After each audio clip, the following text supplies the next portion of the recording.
We are talking about Kalimba for the Xbox One. That's an African word, I believe. It means banjo. Does it mean banjo? I don't know.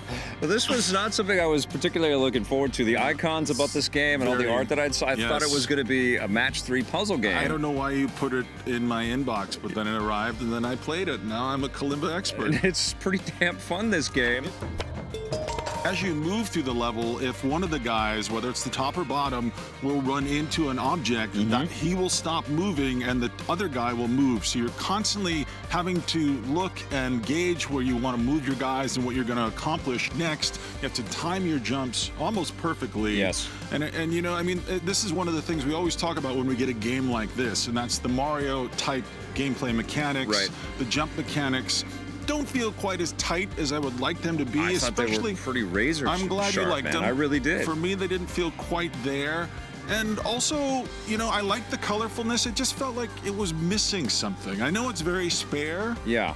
And you're appreciating that, but I just felt like I need another element here. This felt like an iOS game on my console. It does feel like a mobile title for sure. It's only $10. It looks like one too. It does. It's not a graphics powerhouse. It's all about gameplay. Have you seen Far Cry 4? I have, but it's beautiful. I think part of it was my expectation was very low, and I was very entertained, and I couldn't help but think of games like Little Big Planet, which we are still struggling with the jump mechanics in that game. They're awful. And I think the jump mechanics in this are absolutely incredible because we're jumping on little platforms, we're jumping on ice flows that disappear. I was very impressed with the cohesion and the package and the commitment to deliver something different with this title. I think it really comes down to how comfortable you are with this type of side-scrolling action game. Yeah. And how comfortable you are letting your mind be diverted between these two things on screen. Whenever I got lost, whenever I fell into a pit, whenever I got burned by lava or whatever the hell can happen to you in this thing,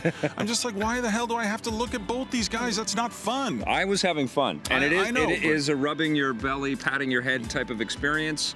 You know, in the efforts to simplify the environments and to just make it about landing on these little tiny spikes and things like that, they made a solid experience. It's not profound. It's not brothers looking inward at your soul as you're experiencing a profound story. This is just fun escapism that's done very, very well. I like this thing a lot. I also like the idea that you're being tracked on not just completion, not just collecting, but also the amount of deaths. There's no real penalty for death, except at the end, your totem shape will turn out depending on how far you've gotten and how much it backtracks on when it totals up your death count in there. And you could end up with a totem shape that looks like a block of wood. My totem shape was huge. Yes. I take Viagra.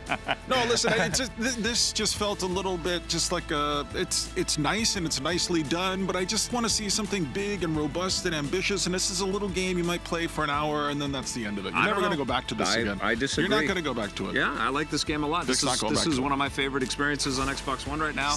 I dig it a lot. I'm giving it an 8.5. What are you giving? Giving it a 4. Ouch.